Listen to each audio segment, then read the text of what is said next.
miesto savivaldybės Imanuelio Kanto viešosios bibliotekos Melnragės padalinį. Smagu matyti jūsų tiek daug. Nebejoju, kad bent pusė nėra buvę šitoje bibliotekoje.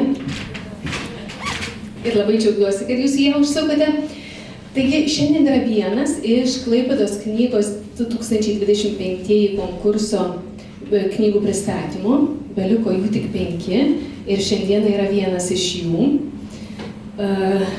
Knygos, kuri yra unikali, fenomenali, absoliučiai turbūt viskuo tiek turiniu, tiek darbo apimtimi, tiek kokybė, tiek susidomėjimų šitos knygos ir tiek susidomėjimų knygos pristatymų. Na, šiandien šitą knygą pristatys, be kita ko knygą finansavo, leido Kuršių Nerijos nacionalinis parkas, o autorius yra čia, Denisas Nikitenka, žurnalistas, prisistatydamas. Prisistatysit? Aš jau kai pradėsiu, tai jūs pradėsiu, aš pabaigsiu. Denisas Nikitenka, žurnalistas, Kuršių Nerijos entuziastas, iki širdies gelmių, klaipėdietis, istoriją mylintis ir beproto Kuršių Neriją. Ar teisingai sakau, Denisai? Dar daugiau yra, bet užteks. Nesidrovėkite pats pridėti. Kviečiu jūs į sceną pristatyti šitą fantastišką savo darbą, ilgą, 7 metų. Ačiū. Ir pasakysiu, ir jūs pridurkite eigoje, kad už knygą prašome balsuoti. Ten yra balsadėžė. Denisas savo darbą turbūt norite būti įvertintas. Bet aš jau turiu įvertinimą, va. Štai pasikuoti. Taip, tai ačiū labai gerbiama bibliotekos atstovai. Man labai patinka šita salė. Esu antrą kartą joje. Pirmą kartą buvau pernai, kai Baltojo Švyturio fenomeno knygą pristatinėjom. Ten veidrodis yra. Visą laiką atrodo daugiau žmonių negu realiai yra. Taip, tai kaip mane ir pristatė Denisas Nikitenka, esu klaipėdietis, didžiąją gyvenimo dalį čia gyvenęs. Ir ta knyga brenda 7 metus, tai pristatymas bus toks, kad tikiuosi jums neprailgs. Paaiškinsiu, kaip ta knyga buvo gimdoma. Nu, moteris tai žino tą procesą, tai man kaip vyrui teko irgi tai išgyventi, blemba sunku. Ir tada bus paaiškintas ir turinys, nes aš mačiau, buvo tokių žmonių, kurie, na, mes dar pagalvosime, paskui pažiūrėsime ar pirksime. Tai pasistengsiu įrodyti, kad jeigu nenusipirksit, tai po to ir negausit jos. Dėl to, kad Kuršių Nerijos nacionalinio parko direkcija atsivežė labai ribotą kiekį. Čia vėlgi dar vienas fenomenas yra, kad knyga išleista vasario mėnesį. Pirmas tiražas buvo iššluotas per 2 savaitės, Vilniaus knygų mugėje 150 nupirko paskutinės. Dabar jūs turite antrąjį tiražą, kuris irgi baiginėjasi. O jis buvo išleistas prieš 1,5 savaitės. Ir parko direkcija, jinai nori pasilikti bent kažkiek knygų savo pardavimui, dėl to į Melnragę yra atsivežtas ribotas kiekis. Taip, kad tie, kurie abejoja, po to gali ir nebegauti. Tai va, tai pirmiausia, aišku, apie pačią knygą dabar, kaip visą tai vyko. Jo, šitas aparatas, jisai veikia dabar gerai. Tai va, knyga, kaip matot, jinai, na, čia atrodo, parinkau paveiksliuką su gintaro žvejais, nes vis dėlto Melnragėje esam. Tai yra viena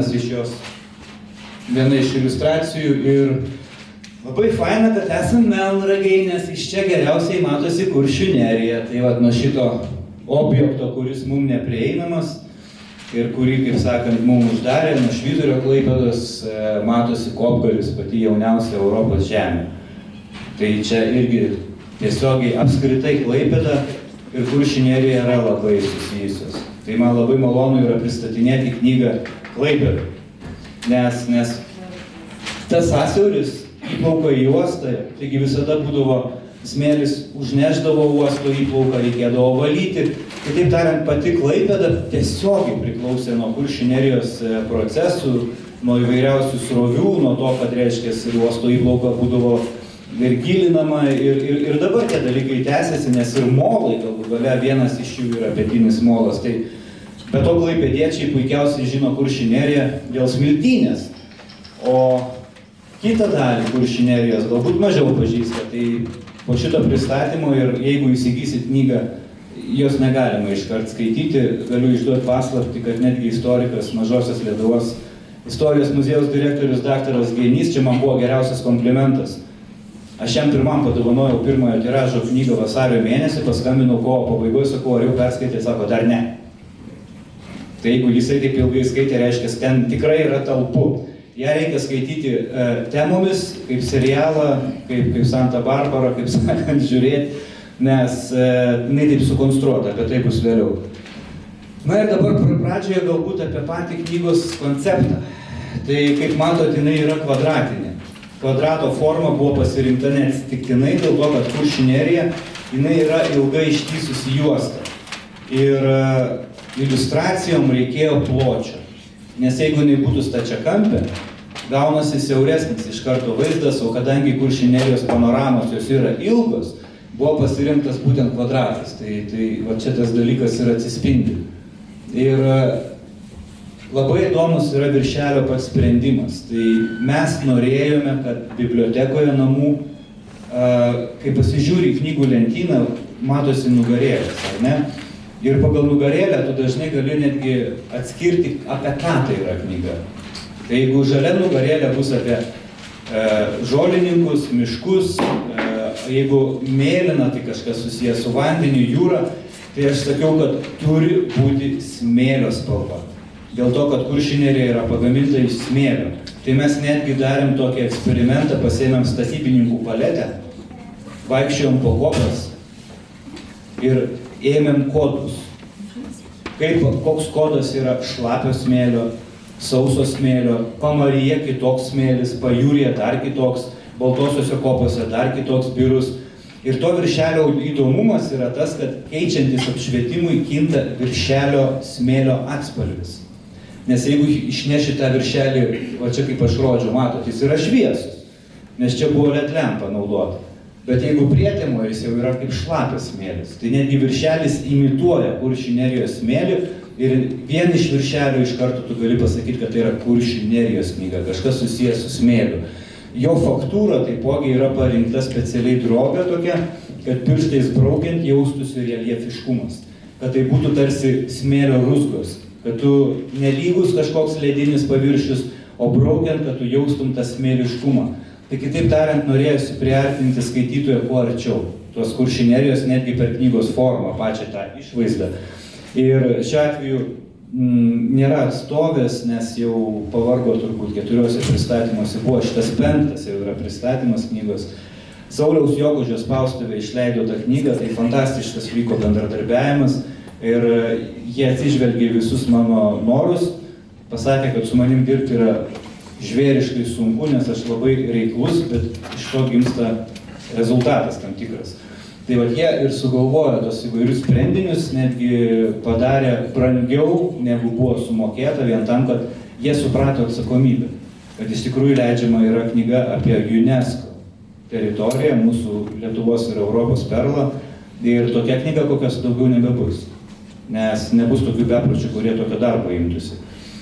7 metai. Tai va, knygos nugarėlė yra atvira, specialiai padaryta, ne uždara, kaip paprastai būna. Priežastis yra, kad būtų jums paprasčiau, lengviau ir patogiau skaityti.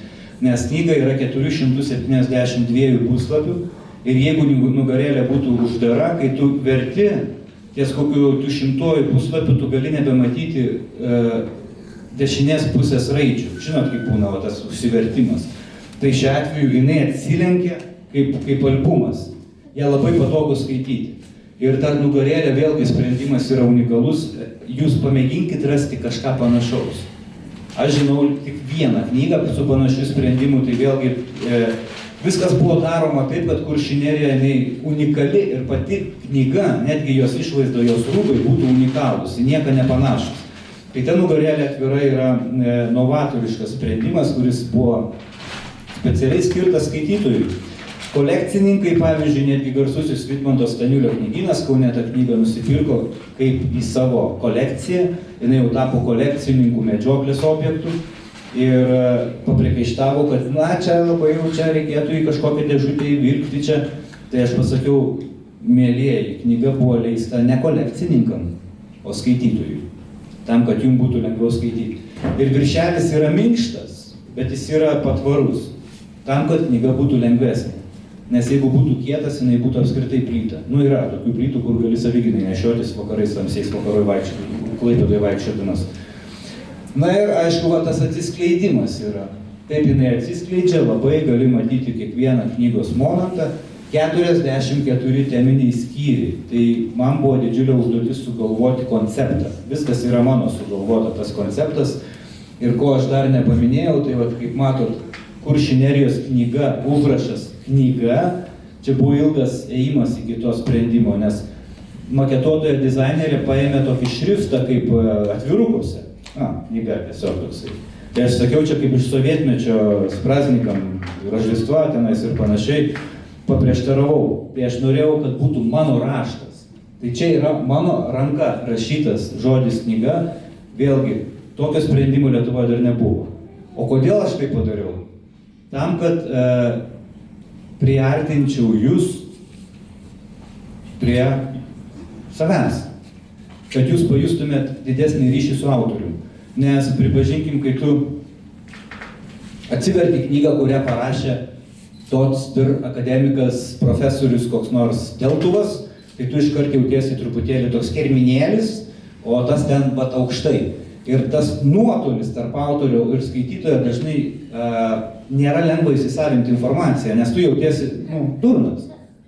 Ir tos frazės mandros ir tie titulai visokie ir taip toliau, jie dažnai iš tikrųjų padaro nuotolį tarp skaitytojo ir autoriaus, o aš to nenorėjau.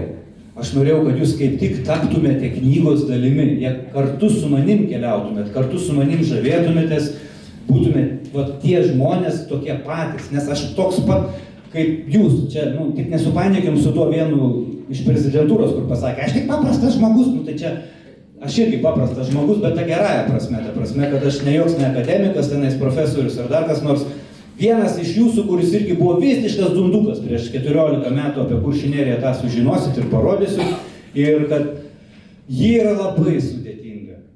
Kuršių nerija išties yra be proto sudėtinga, bet aš norėjau ir tą ir parodyti, kad jinai yra įkandama, jinai yra perprantama, suprantama, ne visus įsileidžia. Reikia išmokti ją skaityti. Tai ta knyga ir buvo sukurta tam, kad jūs išmoktumėte tą Kuršių neriją skaityti. Tai va, o čia dar irgi viršelio vienas iš elementų - bronzinė spalva. Kitam apšvietime. Ši čia ruda, o čia jau bronzinė. Nes bronza vėlgi tai yra saulės reiškia tie spinduliai. Kas nežinojo, tai Nida yra daugiausiai saulėtų dienų per metus turinti vieta Lietuvoje. Tai vėlgi mes norėjom tos saulės, tos šviesos. Va, dabar pats pagrindinis dalykas. Visi mes kalbam apie Kuršių neriją su tokiais banaliais išsireiškimais. Unikali, fenomenali, UNESCO, fenomenas, čia saugoma. Ir tai tampa tokia, suprantat, savotiška netgi banalybė, nuvalkiota klišė, kad, žinot, kaip dabar antraštės būna visuose dienraščiuose. Pribloškė, pritrenkė, nubloškė ten ir taip toliau ir panašiai. Tai tas pats yra su Kuršių nerija, kadangi žmonės jie tiesiog dažnai net nesusimasto, o kame tas, palaukit, aš turiu dar viešųjų ryšių darbą irgi dirbti, tai čia viskas viename. Tai va, man truputėlį kliuvo labiausiai, kad kai žmonių, pavyzdžiui, per ekskursijas paklausiu, o kodėl jinai yra UNESCO įrašyta? Kodėl jinai yra pasaulio paveldo sąraše? Kas joje yra tokio, kad jinai yra tokia pripažinta? Kopos? Ne. Kopų yra dar gražesnių, didesnių, pavyzdžiui, Paryžiuje. Prancūzijoje aukščiausia Europoje pila kopa. Nerija dar gražesnė Ukrainoje yra. Augalai? Ne. Gyvūnai? Ne. Tai yra visai kitas dalykas, kultūrinis kraštovaizdis. Tai yra žmogaus ir gamtos kūrinys, kuriam analogų Lietuvoje nėra. Ir žmonės to nelabai ir supranta. Tai toj knygoj ir bus atskleistas visas tas dalykas, kame yra Kuršių nerijos unikalumas. Paaiškinta viskas, kad jūs žinotumėte. Ir dabar knygos ta pagrindinė misija vis dėlto yra va čia tokia šventa maldelė, kad pažinimas yra raktas į suvokimą. Ir tai galioja visur ir visame kame. Nes pripažinkim, čia galioja net vyram ir moterim. Ar yra porų pas mus? Vyras ir žmona, va ten matau, viena sako taip, kita sako ne. Negali mylėti to, ko nepažįsti, ne? Ir negali saugoti to, ko nemyli. Tai galioja Kuršių nerijai. Viskas prasideda nuo pažinimo. Bet tai galioja ir Lietuvai. Gyvenam neramiais laikais. Tai va tie žmonės, kurie dės fugas į Ameriką, Šveicariją, Las Vegasą ir taip toliau ir negins mūsų valstybės, galimai dėl to, kad jie jos nepažįsta, dėl to ir nemyli. Jeigu mes pažinsim savo kraštą, mes jį pamilsim, susitapatinsim su juo, mes tada jį ginsim be jokių abejonių. Tai va ta kraštotyra, tas krašto pažinimas yra tiesiogiai susijęs ir su patriotizmu. Todėl ta knyga gali praversti net ir vaikam, paaugliam, tiem, kurie ugdosi. Toje knygoje, matot, yra tokių netgi užslėptų minčių, nes iš tikrųjų savo kiemą tai ginate, ne? Atvažiuotų koks armėnas su savo ten keptuvėm iš karto, tai žodžiu, va, taip pat tas pats yra ir čia Kuršių nerijoje, jeigu kas nors dedasi kitiem, čia Kuršių nerija, čia ir taip gerai gyvena, čia Las Vegasas, ne. Kai jūs ją pažinsit, jūs irgi dabar ginsit ją ir suprasit, kas yra vertinga. Tai čia yra tas raktas knygos, kad pirmiausiai viskas prasideda nuo pažinimo, kaip ir gyvenime. Tarp vyro ir moters, kitų tų 79 nevardinsiu, nes aš tradicinis. Iššūkiai autoriui tai buvo labai didžiuliai. Reikėjo visų pirma itin susisteminti informaciją, kuri yra labai išblaškyta, jos yra beproto daug. Apie Kuršių neriją rašė, kas tik norėjo, kaip norėjo ir visais įmanomais laikais, tai dėl to ir buvo 7 metai darbo. Žvėriškai daug reikėjo surinkti informacijos, čia jūs matote tokius tam tikrus užkulisius, kur aš užrašinėjau senovinių žuvų pavadinimus. Pavyzdžiui, kvapės. Kuršių nerijoje vadino kvapės. Ir Klaipėdos turguj kvapės. Kas buvo kvapės, žinot?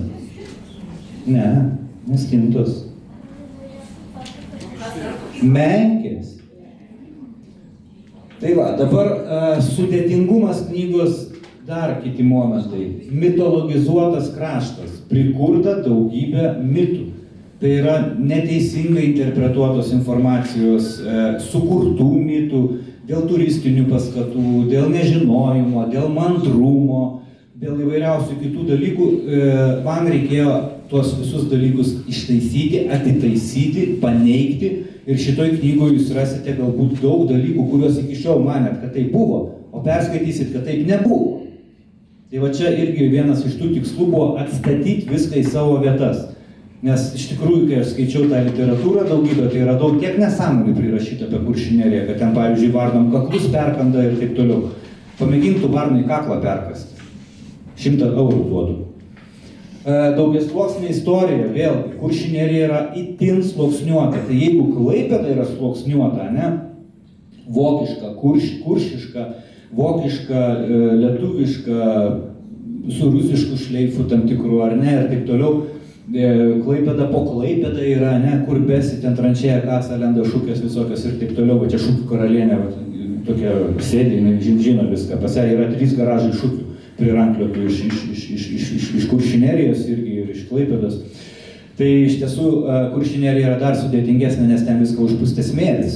Ir tų sluoksnių yra dar daugiau. Nuo bronzos amžiaus, nuo akmens amžiaus laikų, nuo ordino laikų. Ir tai yra beproto sudėtinga teritorija vien dėl to sluoksniškumo. Sluoksnis ant sluoksnio. Tai yra, žinot, kaip iš to filmuko, suaugę filmus irgi žiūrit, ar ne, vaikam? Kartu su vaikais. Šreką matėt? Ir kai asiliukas klausia apie Šreką, kokia yra žmogėdros, ne? Ir Šrekas pasakė, jie turi sluoksnius. Asiliukas sako, tai jie sako kaip svogūnai, sako, tai jie, verk priverčia, nesako, jie turi sluoksnius. Tai Kuršių nerija yra kaip žmogėdra, jinai turi labai daug sluoksnių. Ir tas sluoksniai vienas ant kito dedasi. Išblaškytą informaciją jau minėjau. Be proto daug literatūros, mokslinių straipsnių, bukletų, knygų, vokiškų, angliškų, rusiškų, lenkiškų, kokių tik nori prirašyta, man visą tai reikėjo surinkti, tai visus absoliučiai honorarus už knygą. Tarp kitko, iš pardavimo aš negaunu nei cento, jeigu kam tokių minčių kiltų. Visi pinigai, kuriuos jūs paliekate čia už knygą, keliauja į parko direkcijos kasą ir galimai finansuos trečiąjį tiražą. Nes ateina vasaros sezonas ir ko gero jo prireiks. Parko darbuotojai turbūt žino, kiek pardavime liko knygų iš antrojo 500 tiražo, bet dabar nesakyk, išlaikykim intrigą.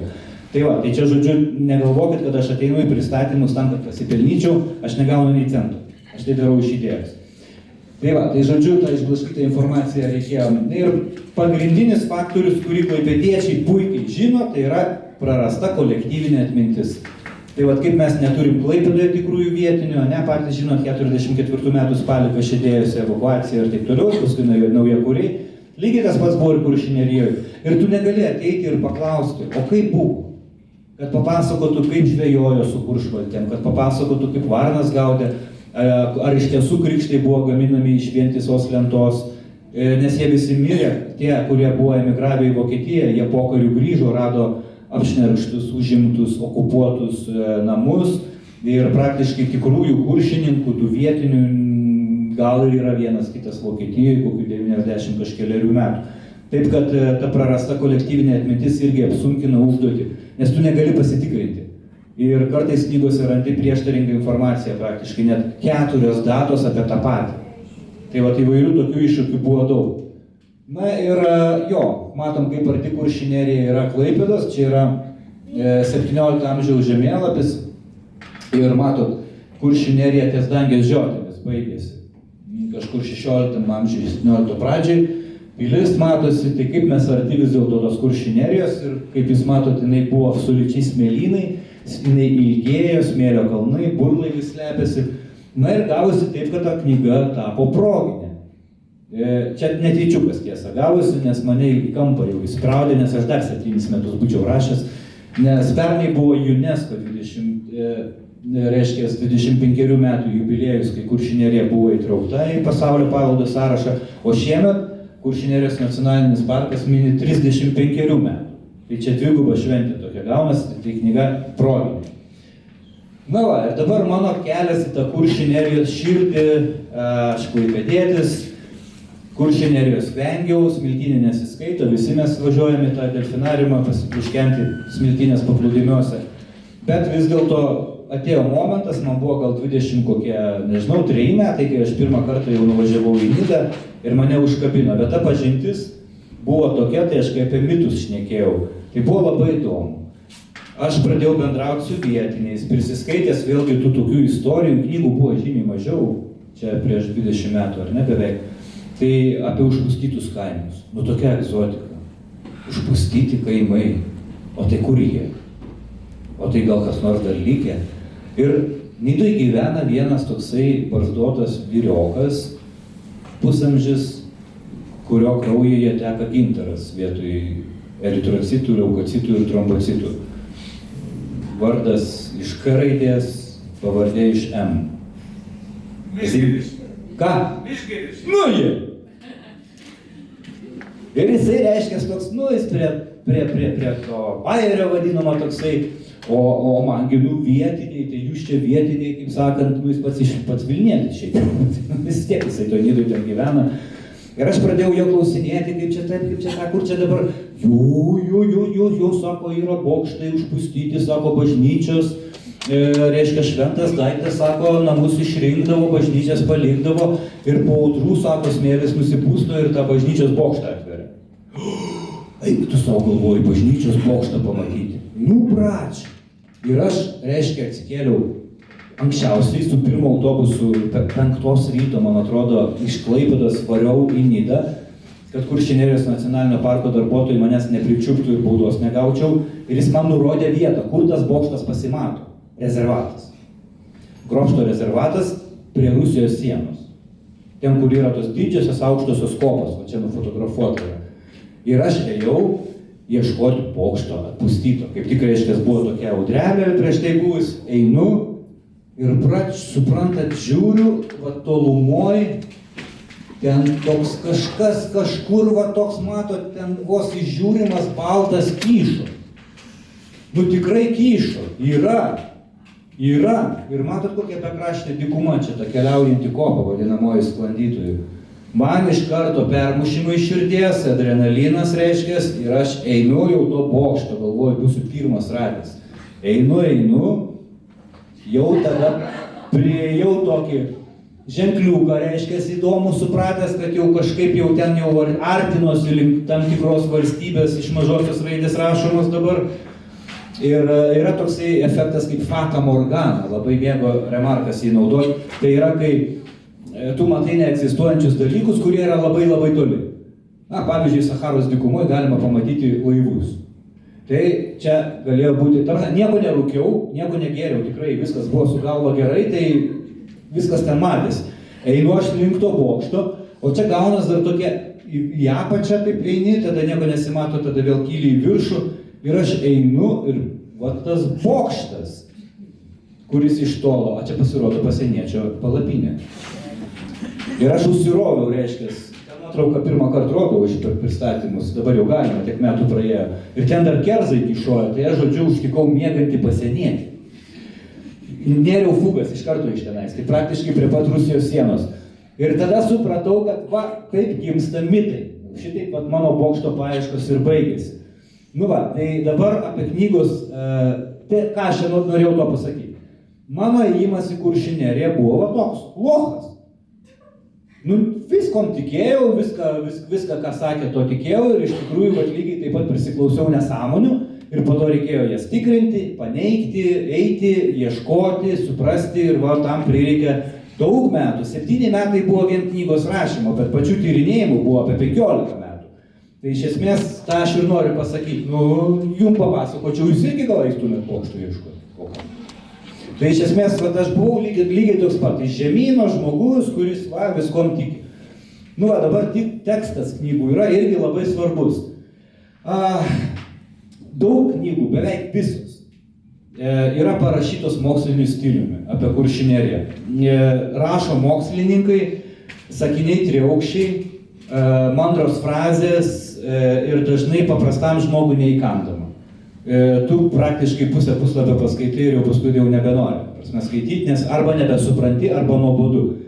Yra ir knygų, kur yra iš tuščio į kiaurą pilstoma. Pavyzdžiui, rašoma daug, bet apie nieką. Faktų trūksta ir taip toliau.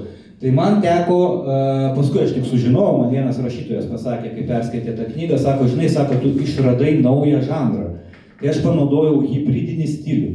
Beletristika plus akademinis stilius. Kitaip tariant, jūs skaitote lengvai, keliaujate, patiriate nuotykį, bet tuo pačiu gaunate daug žinių. Ir tai pasirodo yra Europoje rašytojų gretose taikomas kraštotyrinio epo žanras, kuris Lietuvoje panaudotas pirmą kartą. Aš pasidomėjau, kad yra kitose valstybėse tokių, kurie taip rašo. Tai yra iš tikrųjų sunkus darbas. Man reikėjo perskaityti tonas mokslinės medžiagos ir išversti žmonių kalbą, kad jūs suprastumėt. Tai kitaip tariant, reikėjo pačiam perprasti, ką čia tas mokslininkas norėjo pasakyti ir tai konvertuoti į tą kalbą, kad suprastų kiekvienas ir vaikas, bet nepaisant profesijos ir amžiaus. Tai toks buvo mano tikslas. Tai va, ir skaitytojas iš tikrųjų, čia man trukdai, ir skaitytojas iš tikrųjų, jisai ne tik mokosi, daug žinių gauna, bet jisai patiria nuotykį. Dėl to, kad toje knygoje aš sudėjau, nevengiau, ką vengia mokslininkai daryti. Aš nevengiau parodyti savo jausmų, savo emocijų, savo žavėjimosi, savo nusivylimo. Kitaip tariant, jūs galėsit net susitapatinti su manim ir kartu patirti tą nuotykį. Jūs jausit, kad žmogus, kuris rašė tą knygą, jis rašė iš širdies. Tai manau, tas irgi yra svarbu, nes taip yra lengviau įsisavinama informacija, nes tų faktų tikrai bus daug. Va, ir tai pasirodo tapo užpildyta niša. Tokios knygos dar niekada nebuvo, tai galimai jos populiarumas yra susijęs ir su šituo, bet pagrinde, kodėl ta knyga tokia populiari, dėl to, kad iš vis nebuvo niekada parašyta knyga, kur vienoje knygoje būtų aprašytas toks platus temų spektras. 44 skyriai, tai yra nuo akmens amžiaus geografijos, geologijos, mitologijos, iki gyvuliukų, paukščiukų, augaliukų, nes viskas yra išmėtyta. Viena knyga apie smėlyno augalus, kita apie kurortinę epochą, trečia apie architektūrą, ketvirta apie istoriją, dar kita apie pašto kelią, o aš sujungiau viską į vieną ir padariau meškos paslaugą. Po šitos knygos daugiau niekas neberašys nei vienos knygos, nes viskas vienoje knygoje. Nu čia aš juokauju, tegu rašo dar ir daugiau.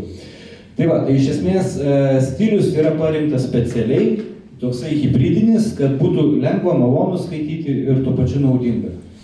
Nu va, ir ta knyga tokia štai ir gimė. Ir vienas iš to hybridinio stiliaus pavyzdžių, tarkime, aš rašau apie smėlynų augalus, kokie jie unikalūs, kad Kuršių nerijoje yra visiškai kitokie augalai. Ir pavadinimas – smėlynų užkariautojai, generolai, legionieriai ir kamikadzės. Tai va čia ir yra mano gudrybė. Aš naudoju patrauklius, beletristinius, tokius žurnalistinius galbūt pavadinimus, kad pritraukti skaitytoją, aprašau sudėtingus procesus žaismingai. Nes apie augalus galima rašyti piestelė 1, kokeliai 5, žiedlapiai 6, ten tas ir anas ir taip toliau, biotopas toks ir toks. O aš specialiai paverčiau šitą skyrių apie smėlynų augalus karu. Batalija, kaip kamikadzės, kaip jie sugeba įsikurti bangomušai, miršta, kaip paskui ten auga, įsitvirtina, kaip plečiasi, kokių unikalių savybių turi tie augalai, kad jie galėtų augti smėlyje, tokioj nepalankioj terpėj. Tai va čia vienas iš tų pavyzdžių yra, kaip parašyta knyga. Jinai parašyta žaismingai. Žaismingai, bet su istoriniais naudingais faktais.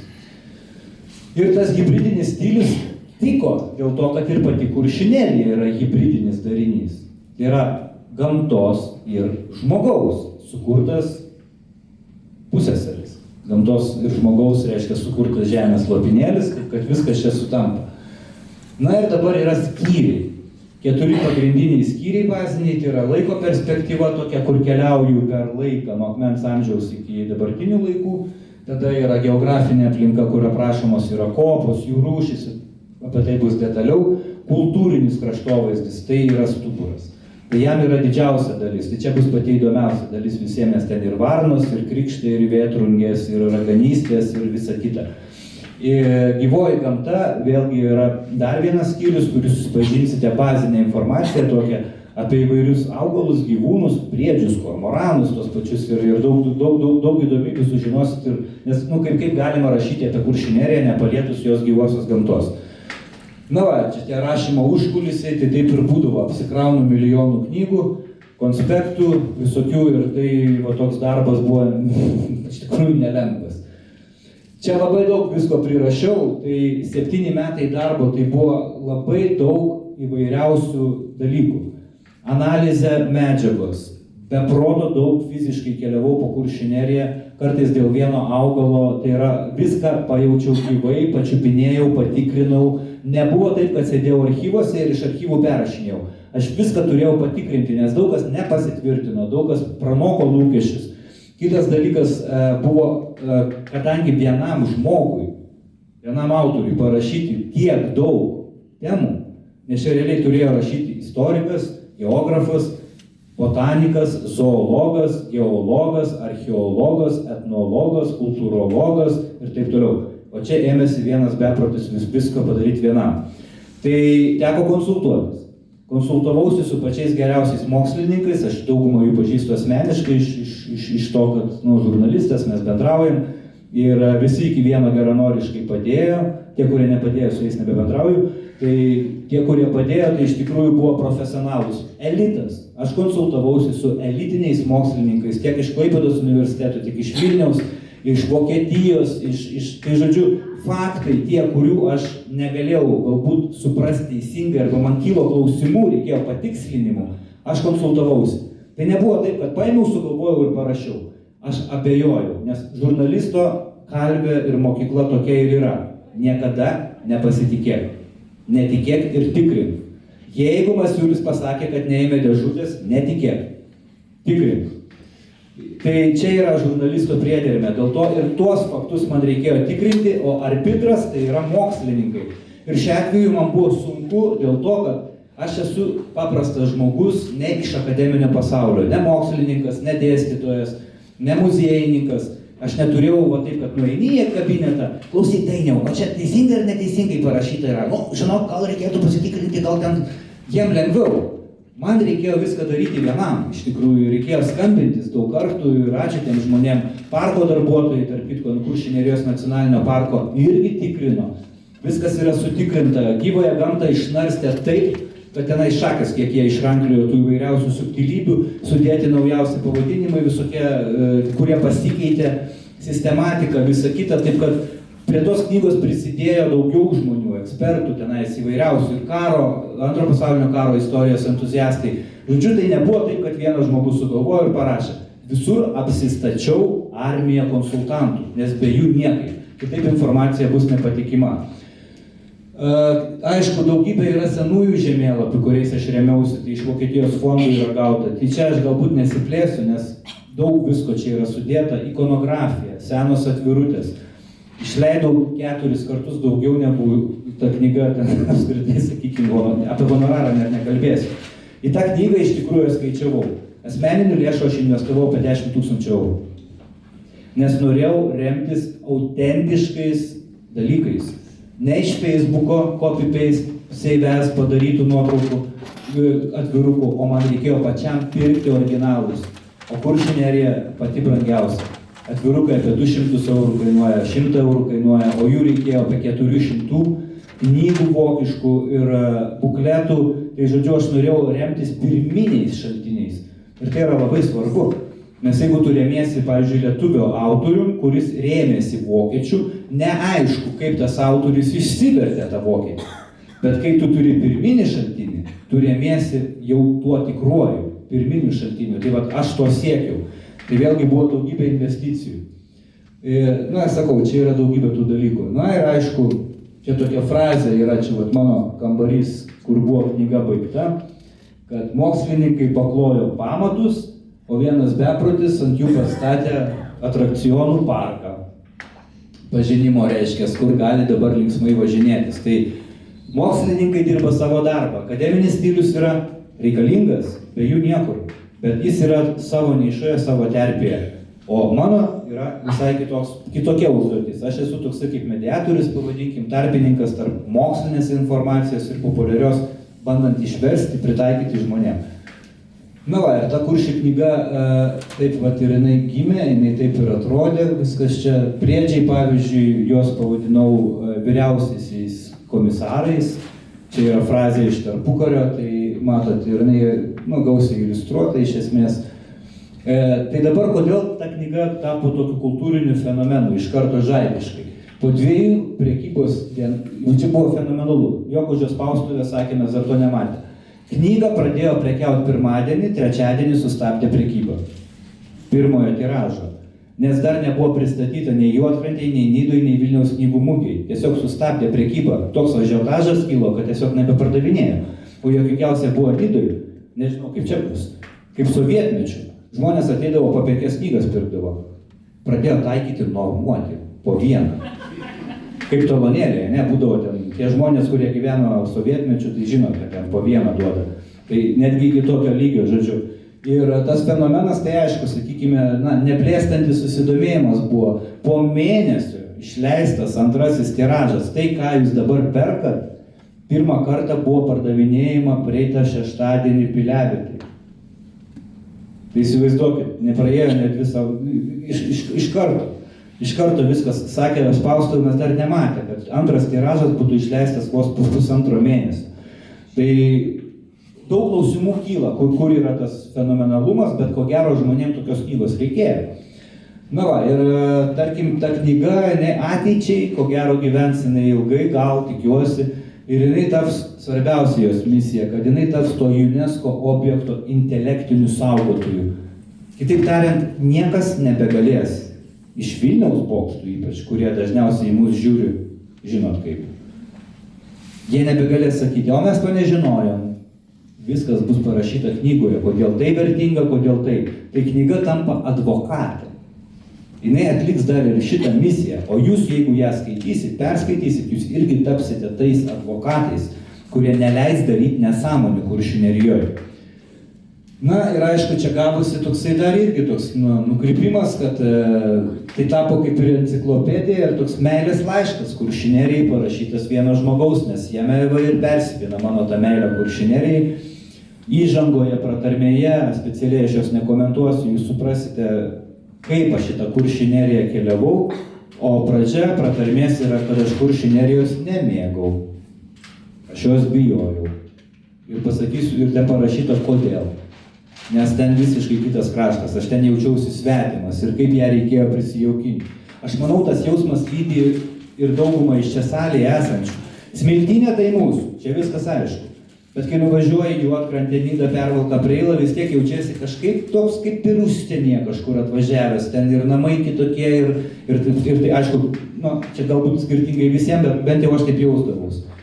Nu va, dabar tas viskas prasidėjo, ažiotažas pirmiausiai čia Pulis sureagavo, tai čia aš jau turiu omeny, kad ta knyga žaibiškai sulaukė netgi žinomų Lietuvoje žmonių pripažinimo. Tai Marius Čepulis, žymus gamtininkas, puikiai žinot, tai ką jis čia parašė, kažką, kad Storulė Kuršių nerijos knyga, kad žodžiu tokios dar nematęs yra, jisai iš karto sureagavo, jam labai šiaip būna Kuršių nerijoje. Vakar buvo demonstruotas ir rodyta ir laida per LRT Plus apie knygą. Tai trumpa, tenais nedaug, 10 minučių, apie knygą buvo galima atsisukti pasižiūrėti. Tai va čia netgi žurnalistė Agnė Bukartaitė nusitempiau į vieną vietą ir priverčiau eiti su pagaliu per rastą. Tai yra Kuršių nerija, čia yra mistinė vietovė pavadinimu Nuodėmių dauba. Tai va, kadangi jinai buvo nenuodėminga, tai neįkrito. Nuodėmingi visi prasmengi. Tai va, ir operatorė, matot, va ten stovi įklimpusi. Tai net televizija sukūrė reportažą apie šitą knygą, kas paprastai būna retokai. Na, aišku, vietinė spauda, vėlgi Vakarų Ekspresas neprašė tą knygą, kaip jinai buvo kuriama. Ir taip, dalyvauja konkurse Klaipėdos knyga 2026, 25 metų knygos renkamos. Tai ten galima balsuoti internetu. Populiariausia knyga, aišku, jinai netaps nei populiariausia, nei ten gražiausia, nei ką, ten nesvarbu, svarbu, kad jinai buvo pastebėta. Tai daug tų knygų yra, bet tas konkursas geras tom, kad jūs galite pasižiūrėti klaipėdiečius arba Klaipėdoje išleistų knygų, kiek apskritai yra. Tai va tas labai gerai, kad vienoje krūvoje tu pamatai mūsų rašytojų potencialą. Na, bet ją įdėjo, tas yra gerai.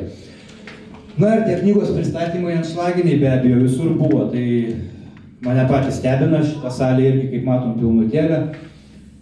Šitas žmogus Juodkrantėj į pirmąjį knygos pristatymą buvo žiema, buvo tamsu, nes buvo žiema. Užšalusios marios šiemet, kaip žinot, tai įsivaizduokit žmogus į knygos pristatymą iš Drevernos Kuršių marių ledų atčiuožė slidėmis. Ir va čia jis yra nufotografuotas su Kuršių nerijos knyga, sudalyvavo pristatyme, nusipirko knygą ir slidėmis atgal grįžo atgal. Ar grįžo, nežinau tiesą, bet iščiuožė tai tikrai. Aš jam dar parašiau dedikaciją neįlūžtų, bet iki šiol kažkaip nebėra jo, bet esmė, kad jisai bent jau nusifotografavo, tai bent jau yra liudijimas, ta prasme. Tai va, ir matot, kaip žiniasklaida traktuoja. Atvyko slidėmis per marias, o knyga tapo legenda per 4 dienas. Kaip lengva tapti legenda Lietuvoje šakės, ir Pikuli legendinė, ir Cicinas legendinis, ir mes legendų kraštas praktiškai, visur legendiniai, žodžiu, tik tai užtenka kažką padaryti, jau tampi legendinė. Tai va čia jau knyga jinai per 4 dienas legenda tapo, rekordas. Net Radžis per 4 dienas legenda netapo, jeigu iš vis yra legenda. Na ir va, tai sakykime, Vilniaus knygų mugė mane labai nustebino. Mes kai važiavom pristatyti, kas buvo Vilniaus knygų mugė, žinot, kokia ten yra kakofonija, koks ten yra turgus, Tai yra milžiniški 3 Akropolio plotai, pilni rašytojų, eini gali pasiklysti, nebeišeiti, mamirgų margų ir mes manėm, kad ta Kuršių nerijos knyga kukliam stendė, jinai tiesiog prapuls, ištirps, bet gavosi atvirkščiai. Išpirko per 2 valandas visą atsivežtą tiražą, paskutinį 150. Tai čia ta prasme mes nesitikėjom. Nes mes manėm, kad, Vilniui ta Kuršių nerija, vietiniam tai jo, bet Vilnius, ką ten Vilnius, ta prasme snobai, tai jam nelabai ta Kuršių nerija rūpi. Pasirodo rūpi dar ir kaip. Ir čia teko pasirašinėti man tas knygas ir vėlgi ėjo netgi labai vėl garsūs žmonės. Ir Selemonas Paltanavičius, žinomas gamtininkas, knygą pirko. Andrius Tapinas, tarp kitko, Nidoje registruotas, kad skaitytų apie tai, kur gyvena vasarą, nusipirko irgi knygą gavo. Vytaras Radzevičius, irgi garsus žmogus, keliautojas, dabar su vištom gyvenantis Merkiniai. Buvo ir politikų, kurie nusipirko knygą, bet aš jų dėl tam tikrų priežasčių nededu, nes nežinau, kuris gal apsivems, ta prasme, pamatęs, tai čia tik tai saugausi, grindis, visa kita. Bet buvo ir iš garsių politikų. Tai va, ir ten tiesiog buvo toks ažiotažas, kad pristatymo metu žmonės netilpo į salę ir koridoriuje klausosi. Į ten irgi koridoriuje klausosi. Va, žodžiu, vėl tas pats. Ir žodžiu, ten gavos taip, kad ta Kuršių nerijos knyga tiesiog perspjovė visus masiulius, visus kitus, reiškia, visas knygas ir paskui gavosi net šitai. Visi paviljonai buvo pasipuošę, reiškia, va tokiu va.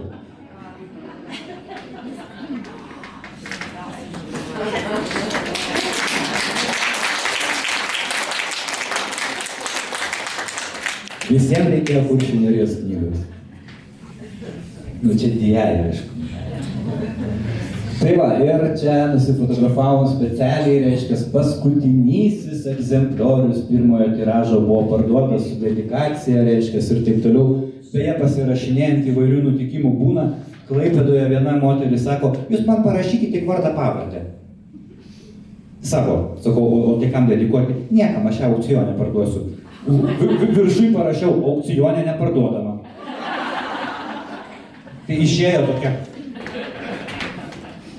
Tai va, žodžiu, visokių čia dalykų būna, o šita tai aišku jau čia, kaip sakant, paskutinis tiražas buvo ir paskutinė knyga iš pirmojo tiražo ir antrasis tiražas dabar jau jūs jį turite, tai 500 egzempliorių, ar daug ar mažai, normalu.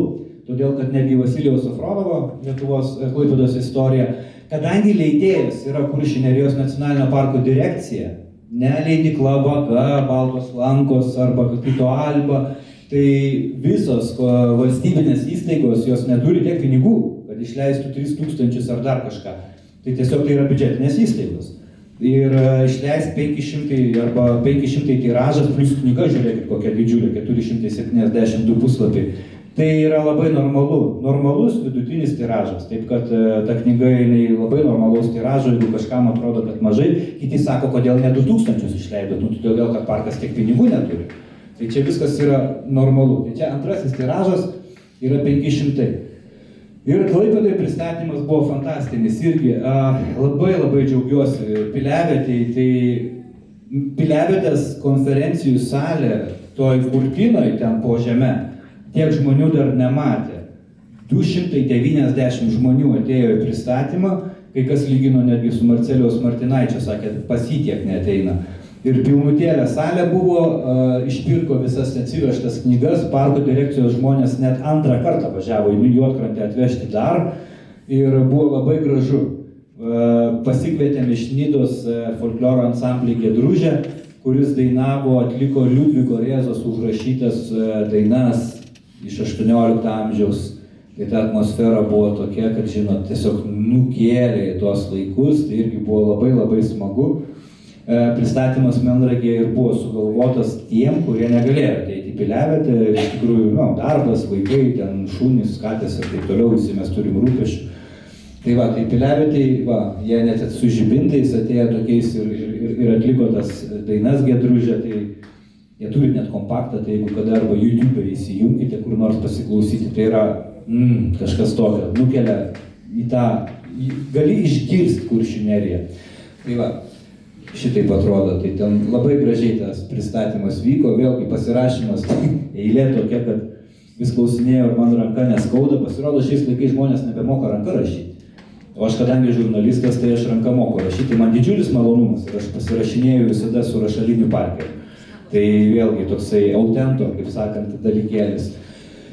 Na, dabar pereisim, čia labai gražus vaizdelis, yra iš 1930 kažkur metų, Nida, skruzdynė, kuršininkė moteris ir jinai pasirodo buvo Tomo Mano tarnaitė. Jinai gyveno Tomo Mano name, yra čia nuo Uošvės kalno fotografuota, nuo Tomo Mano namelio. Tai va dabar aš tik noriu pasakyti, kad pereisim prie turinio. Laiko tėkmėje pavadinau, tai ir prasideda. Sakykime, legendos pirmiausia apie Kuršių neriją, jos atsiradimą.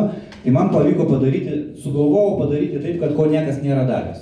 Surinkti visas parašytas legendas, patikėkit, kiek yra versijų apie Kuršių nerijos susidarymą. Žinot, Milžinė neringa, išpylė smėlį, taip toliau ir panašiai. O tų versijų, žinokit, yra bent 15. Ir aš jas visas apjungiau ir padariau analizės. Ir žinokit, kaip įdomiai gaunasi. Pasirodo, Naglis buvo babnikas, taip liaudiškai tariant. Nes Naglis, kur šitos neringos vyras, ar ne? Tai ten istorija yra tokia, kad Neringa pasakė, kad tenais tas ištekės už to, kuris ten permės akmenį per mares, išventės, reiškės ir taip toliau. Ir jinai apsaugodama nuo to baisiaus slibino, kuris skandino žvejus, tą juostą supylę, padarė tą marių užutekį. Na ir buvo Ventės rago kunigaikštis Naglis, kuris ten buvo tas stipriausias, tapo vyru. Bet Naglis ir Palangoje žmoną turėjo. O Palangoje yra Naglio kalnas.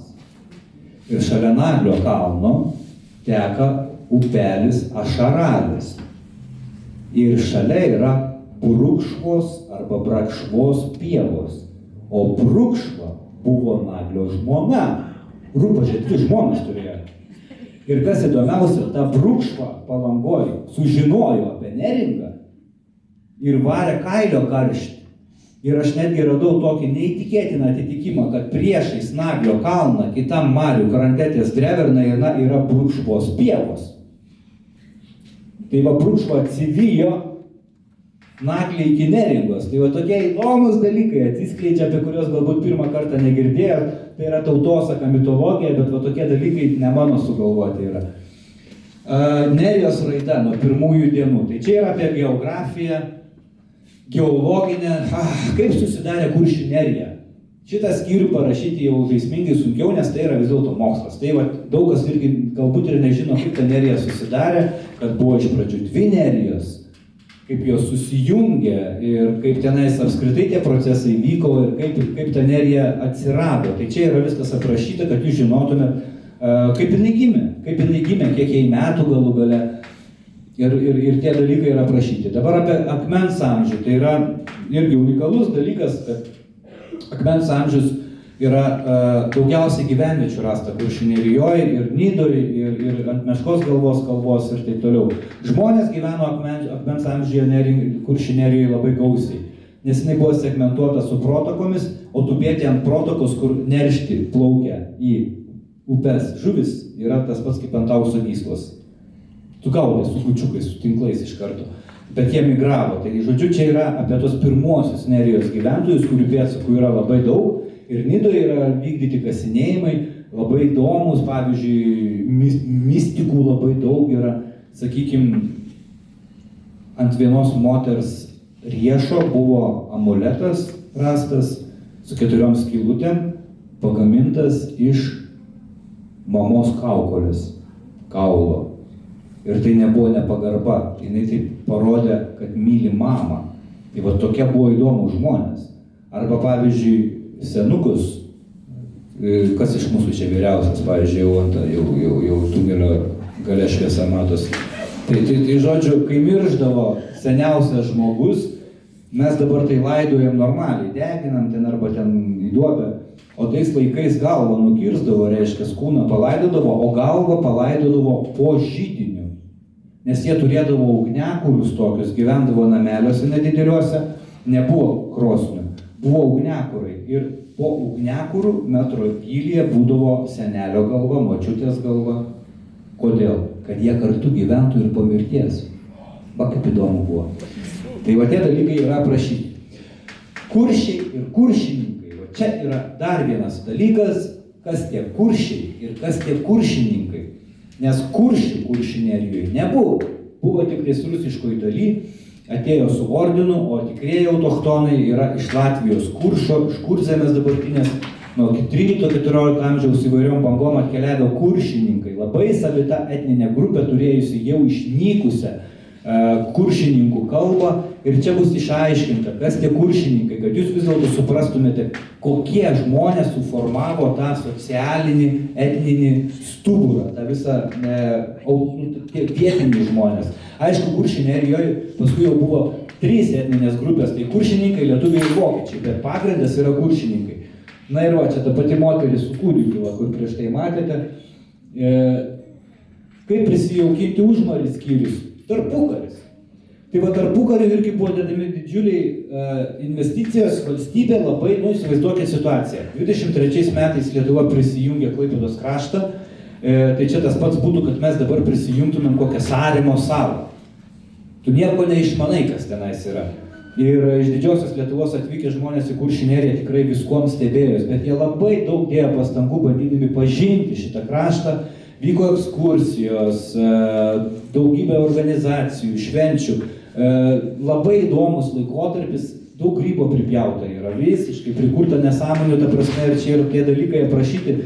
Ir man labiausiai patiko toks nutikimas, kai iš Kauno žurnalistų rimta redakcija davė užduotį nuvykti į Nidą, atsisėsti sumokėjus pinigėlių į Burvaltę su 2 žvejais ir aprašyti išsamų reportažą apie kuršininkų žvejybos ypatumus. Nuvarė jisai tenai ir kuršininkai jie turėjo labai įdomų dalyką. Vyrai. Jie krante šnekėdavosi lietuviškai. Tai va su to lietuvių žurnalistų paėmė tam tos 10 ar 5 eurus, jie pašnekėjo gerai, ateik rytoj 6 ryto, nes išplaukdavo su saulė. Na ir tada mes tave įsodinsim į valtį, ar nebemi, paklausė, sakė ne, vemsi. Tai žodžiu, bet kai jis įlipo į Burvaltį, tie žalčiai pradėjo tarpusavį bendrauti kuršininkų kalba ir jis nieko nesuprato. Tai aš neįsivaizduoju, kaip reikėjo parvežti reportažą. Parašė tiek. Tai jaučiu, ir tiem pinigus atėmė, ir komandiruot pinigus ir viską, nes, o jie taip, tokia tradicija buvo. Jie Kuršvaltyje tarpusavę bendravo tik kuršininkų kalba. Va tokie įdomus dalykai, kitas pasaulis, kaip sakant.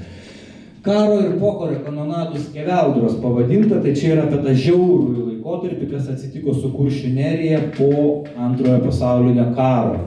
Paskaitysit patys, aprašyti tikrai žiaurūs, negailestingi dalykai, apie tas emigrantų bangas, kaip buvo apgyvendinta Kuršinerija, nesiplėsiu. Čia yra iš tikrųjų tas skyrius skaudus, kaip jinai vis dėlto buvo nustekenta. Vietiniai nebegalėjo įsikurti, atsirado ir rusų etninė grupė, kuri beje išmokė žvejoti, nes dzūkeliai, aukštaičiai ir žemaičiai mariose žvejoti nemokėjo. Ne tas pats, kas ežeriukuose. Na, nepriklausomybės Lietuvos perlas tarp girnų, čia tas skyrius yra tas, kuris labiausiai kabutėse patinka savivaldybei. Dėl to, kad čia yra parašyta konfliktas. Nuolatinis konfliktas tarp to, kas yra saugoma, ką galima, ko negalima, ir tarp to, ko nori žmonės. Nes, pavyzdžiui, žmonės, jūs žinot, praktikai, nori trinkelėmis įsigrysti savo kiemą Kuršinerijos sodybai, negalima. Taigi nesąmonė. Tujomis apsisodinti. Nebuvo ten jokių tujų. Ir va čia yra tam tikri konfliktai.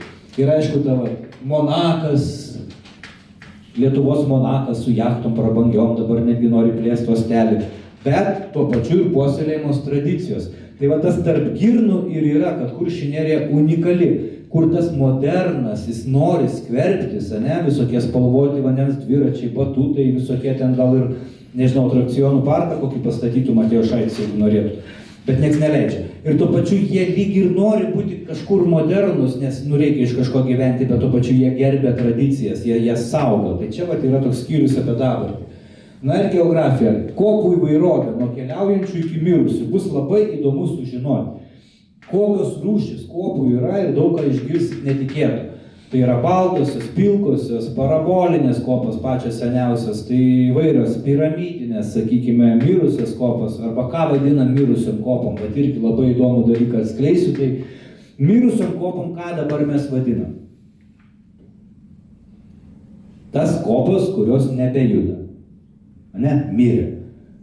Pavyzdžiui, Naglių rezervatas. Tenais yra apžėlę kerpėm, samanom, žolėm, kopos, smėlis sustabdytas. O prieš karą, o čia yra kaip tik nuotrauka, diktuojate Dünen, mirusiom vadino atvirkščiai keliaujančias kopas smėlį, kuriame nieko nėra gyvo. Matot, kaip apsivertė viskas aukštyn kojom. Tai, ką mes dabar vadinam mirusiam, pagal jos būtų gyvos. Dėl to, kad ir vabaliukai, ir paukščiukai, ir kerpės, ir samanos. O tai, ką mes vadinam gyvosiomis, keliaujančiamis kopomis, pagal jos mirusius. Tai va čia tų dalykų bus labai daug atskleista. Kopos kaip žmonės. Aš buvau apakęs. Nuo 18 amžiaus išnagrinėjau žemėlapius tokiam siauram ruože 50 km. Aš daugiausiai rėmiausi lietuviškąją dalimi, ta prasme, nes, pietinės dalies yra tenais irgi istorijų, kurios aktualios ir mum, bet kad tiek daug kopų pavadinimų būtų, aš nesitikėjau. Kodėl? Dėl to, kad vietiniai buvo susitapatinę su aplinka. Ir iš tikrųjų patys pagalvokit, anam krante derlinga, auga bulvės, auga reiškia daržovės, kokios lankos, rusnė, dreverna, pievos, gyvulius, tik tais karvės ganyk, melžk, sūriai ir taip toliau. Bet jie nesikėlė iš kopų. Jie sakydavo, mūsų namai čia kopose. Tai koks buvo prisirišimas prie to labai skurdaus, iš tikrųjų nepriteklių pilno gyvenimo. Ir dėl to ir tie pavadinimai kopų įvairiausiai yra sukurti labai įdomus. Ta prasme, ir vardinės kopos susijusios su įvykiais arba su Meškos galvos kalva. Šiknos nėra, šikna yra Dzūkijoj. Meškos galvos kalva, sakykime, arba lapnugaris, kaip gražiai skamba, lapės nugara, šerius primena. Ir daug tokių, Vecekrūgas, senoji smuklė, sakykime. Tai čia bus aprašytos kopų rūšės, irgi busit labai mandri, kai žinosite, kur kokią kopą vadinasi. Pavyzdžiui, kopa geležinė ramybė. Ką tai reiškia? Ten bus bandyta paaiškinti, pasamprotauti, kodėl geležinė ramybė vadinasi kopa. Didžioji Nerijos siena. Labai svarbus skyrius apie apsauginį pajūrio kopagūbrį. Užsieniečiai netiki, kad tai yra žmogaus ir gamtos rankų darbas. Nes jeigu ne šitą ilgą sieną palei jūrą, visi ją matėt, tai pustymai vyktų iki šiol. Apsauginis kopagūbris skaičiuoja jau 200 metų ir jo metodiką sukūrė klaipėdietis. Jis nėra klaipėdietis, jis Klaipėdoje dirbo. Liudvikas Hagenas, jis buvo vyriausiasis uosto inžinierius, jis sukūrė metodiką. Suprantat, bangomuša, kaip užauginti tokią sieną, kurios aukščiausia vieta yra 10 metrų, ties Meškos galvos kalva. Tai va čia reikėjo sukurti metodiką, labai gudriai viską apskaičiuoti. Kampus, rakursus, kokias žolės sodinti, kokios pritampa, vitelės ir visą tai darė žmogus. Iš pradžių toks kauburėlis. Po metų padarai, reiškia, žaftvarės jau užauga smėlio gaudyklės, užsodini smėlimėgiam žolėm, kad sutvirtintų, vėl augini, nupusto, vėl sutvirtini ir iki šiol jis yra tvirtinamas. Tai po šito skyriaus atsakingiau žiūrėsite į laipiojimą, pavyzdžiui, ne laipteliais, nes kiekvieno žmogaus lipimas jis padaro išgraužas ir po to vėjas išpusto ten smėlį ir atsiranda tarpai ir tada erozija prasideda. Miškininkystės istorija, dar viena bazinė knygos dalis apie apželdinimą. Tai nepaslaptis, čia ir jūsų Klaipėda susiję 1757 metais carinė Rusija užėmė Klaipėdą. Tai buvo 7-mečio karo dalis, tai buvo labai didžiulis karas, vadinamas pirmuoju karu prieš pirmąjį pasaulinį karą ir rusai iškirto visą Kuršių neriją. O štai jums ir paslaptis, paliko tik Juodkrantę. Nes tenais yra parabolinės kopos ir iš ten medieną sunku išvilkti. Ir nuo čia prasidėjo didieji pustymai, nes kopagūbrio nebuvo. Smėlis keliavo iš jūros laisvai į vakarus. Ir tie didieji pustymai buvo. Tai vat miškininkystės istorija labai svarbi. Samdė danus, samdė, reiškia, įvairius mokslininkus, tai buvo eksperimentavimai, kaip ta kalnapušė atsirado, kodėl jinai. Labai įdomu yra iš tikrųjų, kaip vis dėlto sustabdė tą pustymą ir kodėl dabar mes turime nebe smiltynę, o spiglynę. Iš esmės, tas visas žalias rūbas atsiradęs yra. Padaryta iš marių dugno. Labai įdomus skyrius, jums bus tikrai daug naujienų, kad labai nemažai teritorijos Kuršių nerijoje yra sukurta žmogaus. Pavyzdžiui, va šitą nuotrauką, matot visas šitas žalias plotas, čia yra iš marių dumblo praplatinta 50 metrų praplatinta Juodkrantė į marių pusę, kai kasė gintarą, čia pylė dumblą. Bažnyčia Juodkrantė stovėjo ant marių kranto. Tai tokių darinių yra ir daugiau. Kai patys žmonės tą neriją suformavo, Kiaulės nugaros sala, pavyzdžiui, ten nebuvo salos, ten buvo sekluma, o salą padarė žmonės, o padarė kada? Sovietmečio, kai statė, gilino farvaterį slaptą povandeniniam laivam. Ir tai yra aprašyta. Kultūrinis kraštovaizdis be abejo, kaip sakiau, yra gausiausias. Na va, karo kelias yra labai svarbus momentas ir pašto kelias. Tai nuo pat viduramžių Kuršių nerija buvo karo kelias, dėl to, kad tai buvo trumpiausias būdas pasiekti Livonijos ordiną ir Kryžiuočių ordiną susisiekti, nes per Nemuno deltą keliauti ten pelkynai visokie, ten taip toliau ir panašiai. Tai čia keliavo ir lietuviai, ir degino tas Sembos pilis, ir tarp kitko pirmas Kuršių nerijos paminėjimas yra 1326 metais, kaip tik vėl jubiliejus. Tai Petras Dusburgietis rašo, kad 1287 metais būrys lietuvių per Kuršių neriją, per Nerijam Kuronenzėm, reiškia, iškeliavo į Sembos viskupystę, ten visus išžudė, išskerdė viską, atėmė, viskupai verkė, net kai rašiau tą skyrių per ekraną, ašaros ten bėgo, žodžiu, šlapia buvo. Ten taip graudžiai aprašyta ir tada nugarsėjo Kuršių nerija, dažniausiai taip ir nugarsė, kaip ir Lietuva, Brunoną nukakošino ir tada Lietuvos vardas atsirado, tai čia irgi Kuršių nerija pagarsėjo per karo žygį. Ir su to karo žygiu yra labai įdomu, yra susijusių net vietovių, pavyzdžiui, Pervalka yra susijusi ne su vilkimu valčiu kažkokiu, ar to labiau kaimo, o su karo keliu. Ir jūs sužinosite, kodėl. Pašto kelias vėl labai svarbi arterija buvusi, kai keliavo paštas nuo 18 amžiaus, karališkasis paštas, visa korespondencija iš Paryžius, Berlynas, Karaliaučius, Kuršių nerija, pašto stotis, Mėmelis, Ryga, Sankt Peterburgas. Tai įsivaizduokit, kokia buvo svarbi arterija. Apie tai irgi yra parašyta ir tai yra labai įdomu. Ta dalis yra tikrai įdomi. Ir aišku, mūsų dar vienas dalykas susijęs su tais visais dalykais, tai va, karčiama smėlio, tai smiltynė yra nemažai dėmesio skirta. Pirmą kartą pamatysite nuotrauką mergaitės, kuri pozavo Anikės skulptūrai. Niekur nėra publikuota. Kurioje knygoje? Jeigu neatsimenat, reiškia nematėt. Gerda Šybek, todėl kad aš gavau iš savininkų, iš giminaičių, jūs negalėjot matyti, jūs matėt nebent Facebook'e, o Facebookas ne knyga. Knygoje yra pirmą kartą pavaizduota Gerda Šybek ir va tai buvo girininko dukra, smiltynės girininko Šybeko Rudolfo dukra, kurią pamatė Alfredas Kiūnė kelte ir aš leidau savo pavaizduoti jos tikrąjį veidelį šalia skulptūros ir pamatysit luptos, labai gražu čia yra.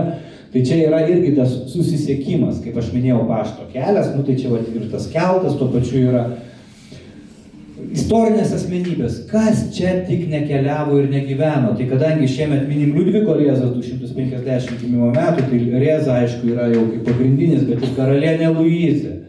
3 kartus keliavo, jinai mažiausiai, iš tikrųjų, 6 iš tikrųjų, jeigu pirmyn atgal. Tai kaip jai čia buvo viskas, šiemet irgi Luizijai 250 metų nuo gimimo, tai daug tokių sukakčių yra.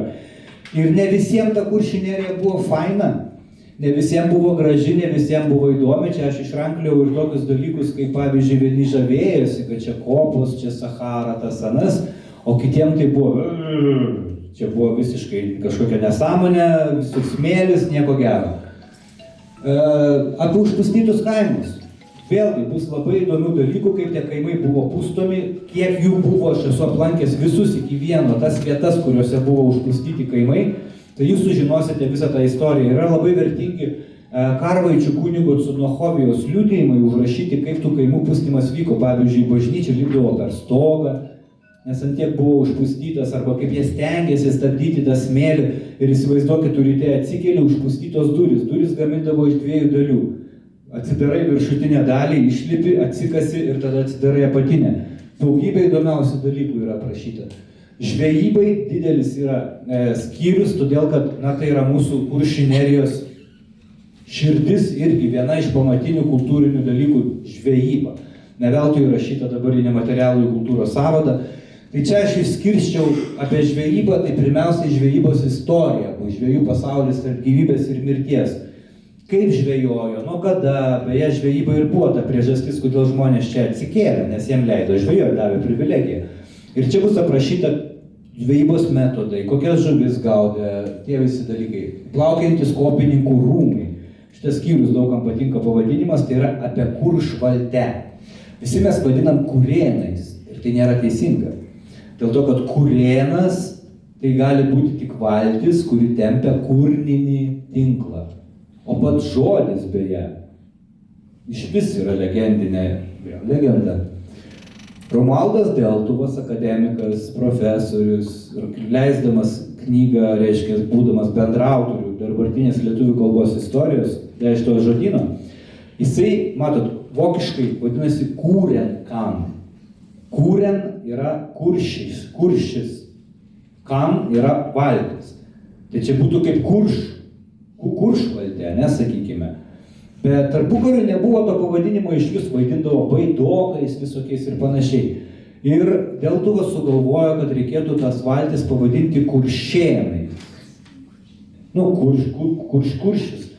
O mašininkė, kai rinko tekstą, š raidę praleido.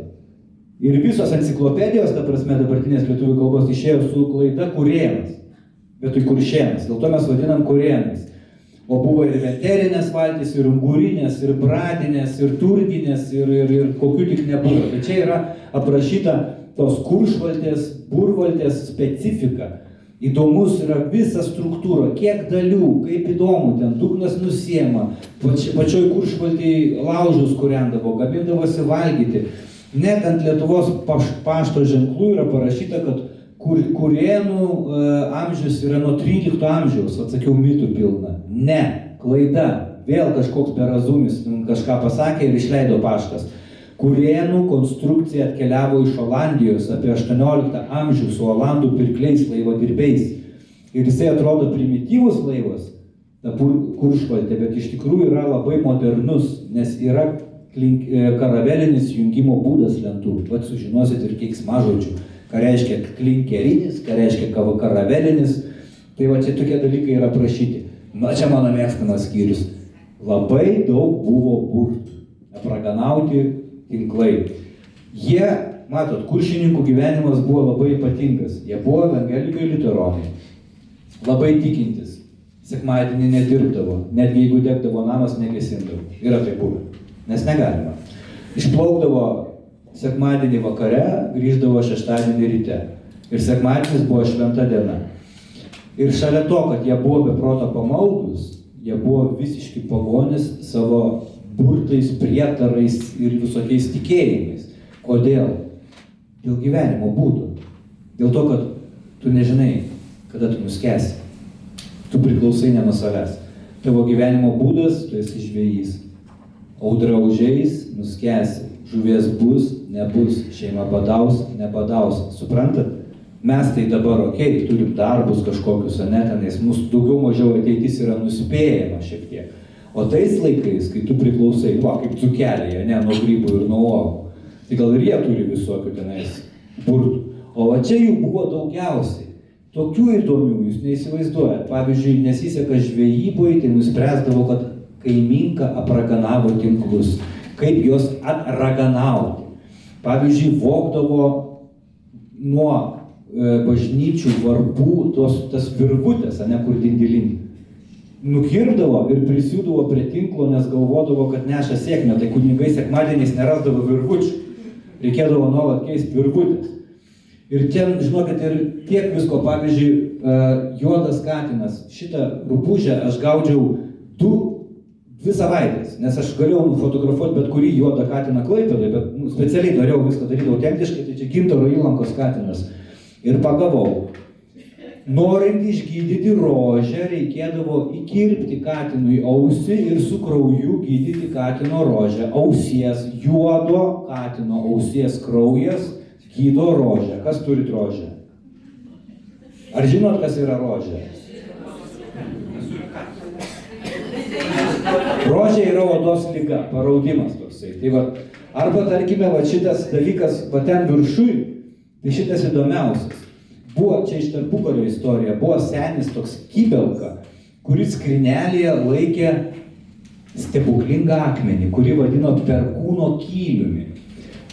Aš kadangi archeologiją domiuosi, tai čia akivaizdžiai yra neolitinis kovos kirvis. Na, kaip minėjau, akmens amžiaus reliktų pilna būdavo, kai dar buvo pustymai, jų rasdavo. Ir ateidavo pas jį gydyti žmonės. Ir su tuo perkūno kyliumi trindavo skaudančią vietą. Ir matot, jis yra toksai kaip kylis, vienas galas smailas, kitas bukas. Ir yra parašyta, kad moterim trinti buvo skirtas vienas galas, o vyram kitas. Iki šiol nesuprantu, kuris kurį. Bet va tokie paskirstimai buvo. Tai čia gyvačių vandeniu apšlakstydavo tinklus, parako dūmose jos išrūkydavo, ko tik nebuvo. Man labai patiko dar vienas dalykas, kad žvejai prieš išplaukdami žvejoti pasipasakodavo vienas kitam sapnus. Susitinka ir, ką sapnavai? Ten tą, ir pagal tai spręsdavo, kur plaukt žvejoti. Čia va, surankliau tokių įdomiausių dalykų susijusių. Žmona čia mano įdėjau, tai čia, žodžiu. Apie vėtrungės, be abejo, ta prasme, tai viskas yra aprašyta apie vėtrungės. Vėtrungių metai, kaip pamenat, buvo Klaipėdoje 2014 mano iniciatyva, tai čia bus parašyta visa istorija, kaip jos gimė, ką reiškia ženklai, vėl paneigti mitai apie nuliukus ir kryžiukus, kurie reiškia berniukus ir mergaitės, šitą nesąmonę, kurią sugalvoja vienas žmogus, kurio nesakysiu kas. Tai žodžiu, čia vėlgi teko man paneigti daugybę mitų. Ir bus ir unikalių nuotraukų, daugybę kartų teko važiuoti arba kreiptis į fondus vien tam, kad iliustruočiau tą knygą, nes aš pats iliustravau knygą, tai yra dar vienas darbas, tas pats, kas dar vieną knygą parašyti. Tai pavyzdžiui, šita apačioje esanti vėtrungė yra Šilutės Hugo Šojaus muziejui saugoma vienintelė išlikusi prieškarinė vėtrungė, originalas, 1932 metų su Nidos ženklu. Tai va, Nidoj prieškariu buvo apie 90 kuršvalčių laivynas, įsivaizduokit. Tai dar Juodkrantė, Preila, Pervalka, dar rytinis krantas. Ir mes te turim tik vieną autentišką vėtrungę. Tai va, teko važiuoti į fondus, kad galėčiau parodyti žmonėm.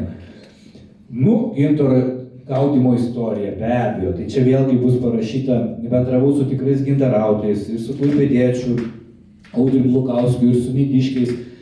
Paslapčių daug atskleidė, kada gaudyti gintarą, kada negaudyti gintarą, kaip reikia iš tikrųjų tas visos istorijos. Gintaro istorija apskritai įdomi yra nuo ordino laikų, nes kai ordinas čia atėjo, tai gintaras tapo ordino nuosavybė ir galėjo būti netgi sulaužytas ant rato.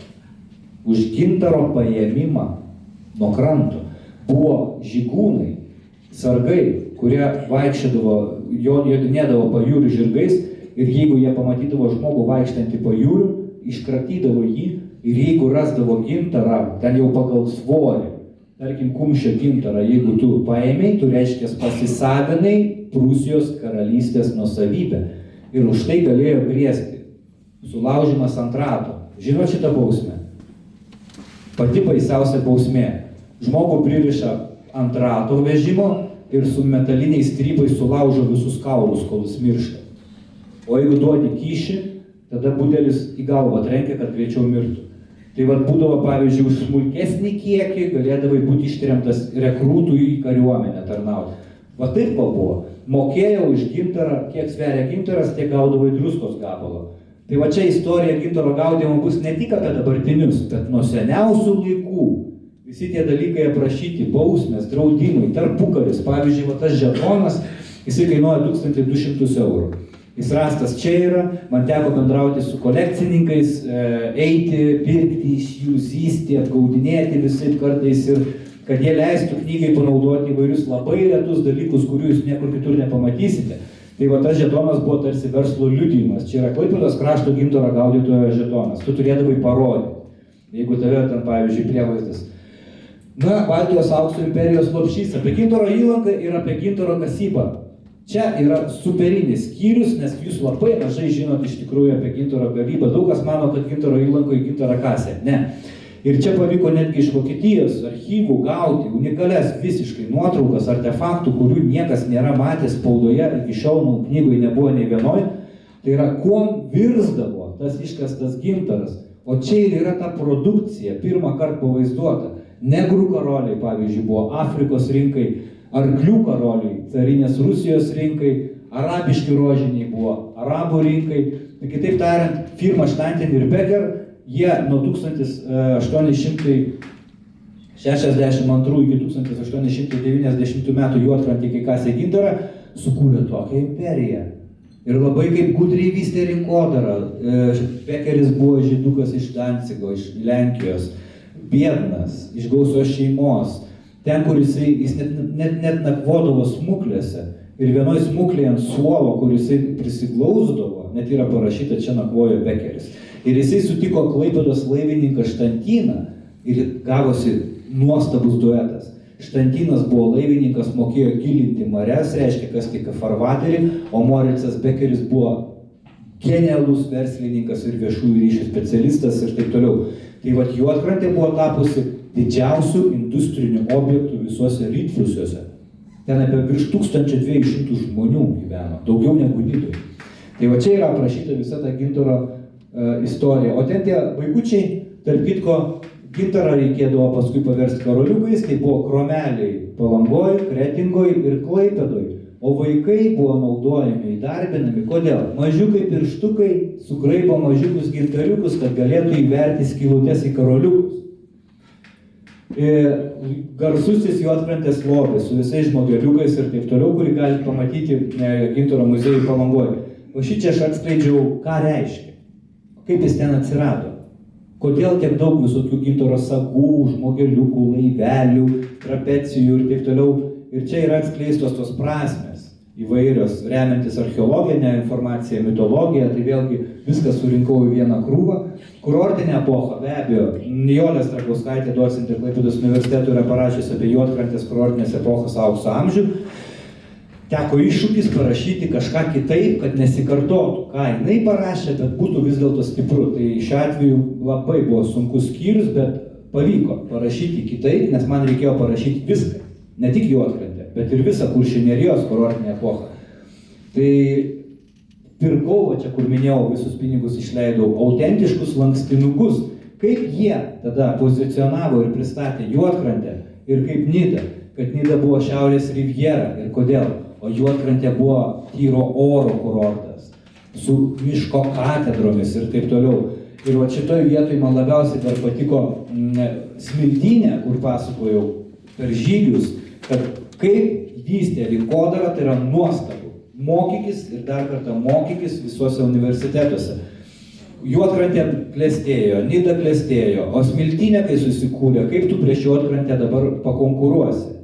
Tai sugalvojo genialų dalyką. Juodkrantė, kas buvo, tas žinote, ne, tenais uodai visokie, tie mašalai labai daug. Tai padarė reklamą Smiltynės, čia nėra uodų. Ir tai buvo geriausias sprendimas, kuris reiškia, labai pasiteisino. Apie namus, tradicinius kuršininkų namus žvejų, mitologiją, žirgelių, lėkių, ką jie reiškia, kaip tie namai atrodė. Tie dalykai labai svarbus yra, nes iš tikrųjų susijęs su mūsų etnokultūra ir mūsų tradicija. Ir pavyzdžiui dabar ir tiem nidiškiam pasakoju, kad jie kopijuoja lėkius ir žirgelius iš Onos Dubineckienės, Kalpokienės, pavyzdžiui, piešinių. Negalima. Pasirodo, kiekvienas šeimininkas namo turi pats pasigaminti individualų lėkį, tik tada jisai bus magiškas ir neš sėkmę. Ir tarkim, vienas iš tų lėkių yra tas baltas, su balta vėjelente, ten yra išraižyta taurelė. Žmogus išgerti mėgsta, o ką? Va tai yra individualu, viskas okei. Va, dabar apie Neringos mitus, tai dar vienas įdomus skyrius – mitologinės vietos. Legendinės mitologinės vietos, mirties slėniai visokie, prancūzų belaisvių stovykla, kur ten 10 000 ir taip toliau, va čia karvės eina per tą mirties slėnį. Netgi prancūzų delegacija atsitempė į tą vietą, kur buvo prancūzų belaisvių stovykla. Mirties slėnis niekada tokio nebuvo. Čia yra šių laikų išmislas. Ta vieta vadinosi tylos slėniu, Taidės Švaigins. O mirties slėnį rinkodariniais principais kažkas dabar sugalvoja. Tai dar vienas mitas. Tai čia ambasadorius Prancūzijos karo atašė, parko vadovybė. Ir mes ieškojom, reiškia, tos vietos, kur galbūt paminklą pastatyti arba net archeologinius tyrimus padaryti ir rasti tos belaisvių stovyklos liekanas. Nu va, čia aš tokioj vietoj pavadintoj Griekų Dauba, kur ten aš supratau iš tikrųjų tą Kuršių Nerijos sielą. Iš tikrųjų kartais reikia patylėti, pabūti ir labai gerai pažinti Kuršių Neriją, tada tu suprasi ir jausiesi savas. Varnas. Apie jas šitas Čepulis sakė, nesu skaitęs dar tokio išsamaus skyriaus apie varnų gaudymą ir valgymą. Tai čia bus paneigti mitai, aprašyta labai daug įdomių nuotraukų, žiauriai sunku buvo jas surinkti, bet pavyko surinkti unikalias nuotraukas iš tų tikrų laikų, ar varnoms sprandus perkasdavo, o gal pakaušius, ir ką reikšdavo švelni varnos mirtis. Ir kaip bernai, tas miega pavyzdžiui ypač, jie darydavo vieną dalyką, kad po to išlūpdavo kailį jiem, kaip jie, reiškia, neutralizuodavo arba subjaurodavo varnų gaudymo vietas konkurentam. Čia buvo baisiai įdomu, kaip varnas pardavinėjo, kaip žąsis Klaipėdoje, apgaudinėjo, arba pavyzdžiui rekordai. Vienas senis Lotmiškyje, siauriausiai Kuršių Nerijos vietoj, per parą pagavo 120 varnų. Ir kadangi varnas žudė krūminiais dantimis perkasdami pakaušius, nes mirdavo akimirksniu. Nu, įsivaizduokit, su didžiuliam repliam dabar jums suspaudžia. Iš karto. Tai ir tada reikėdavo užgerti dar degtinės, kad tikėjo, kad platino ligas. Aš įsivaizduoju, kaip šitas senis po 120 įkandimų ir 120 taurelių turėjo grįžti namo. Žandas ištynės ir lingų. Bandžiau pats. Bandžiau kast kaklą, nesikanda, žinokit, niekaip. Jis yra lankstus, daug slankstelių. Kažkada Baltarusijoje buvo gamtininkų stovykla, mus maitino vien tik tais košę per linę užknyso juodai. Ir reiškės, ir mes pamatėm palaidą pabėgusią vištą Baltarusijoje gervėčiuose. Sugalvojom pagautą vištą, ją nupešti ir įsikepti. Pagavom ir tada, reiškia, kaip ją nužudyti. Buvom ten 15 metų mums gal buvo. Nu, pjaut nedrįstom, ten nieko, sakau, reiks sprandą nusukti. Nu, sukom. Suku, aš tą sprandą suku. Paleidžiu, jis atgal atsisuka, reiškia. Draugelis sako, tai tu dar daugiau pasuk, sako, ir timtel. Blemba, dar pasukau, kokius 9 kartus timtelėjau. Vėl atgal atsisuko ir nuėjo savo. Žodžiu, sunku. Su tuo sprandu nieko neišeina. Galvą reikia perkasti pakaušį. Nerijos pabaisa ir kitos nelaimės. Va čia yra irgi įdomus labai skyrius. Kad klampsmėlį. Apie tai, kaip žmonės prasmegdavo klampiajame smėlyje, apie gaisrus, apie skendimus, apie įvairiausius tokius dalykus. Buvo net tsunamis kilęs. Didžiulis tsunamis, kur Kuršių mariose 3 metrų banga buvo, kai kopa nugriuvo. Ir tie dalykai yra visi aprašyti. Maras, tai yra Nerijos nelaimės, įvairūs tie tokie įdomiausi dalykai. Švyturiai, be abejo, ta knyga pačiu laiku gimė, nes galima buvo pasinaudoti pernai metais vykusio archeologinių tyrimų rezultatais, kai buvo atrastas autentiškas senojo Nidos švyturio pamatai. Dailininkų kolonija, kas be ko? Apie dailininkų koloniją, kodėl važiavo čia impresionistai, ekspresionistai, kur jie čia bazavosi, kas juos čia traukė, garsiausi paveikslai, tikrai labai svarbi tema, nes jie garsino Kuršių Neriją visam pasaulyje. Niekas nėra rašęs apskritai apie sklandymo mokyklą, veikusią nuo 1933 iki 1939 metų Nidoje. O ten, kaip įdomu, buvo kariška tvarka.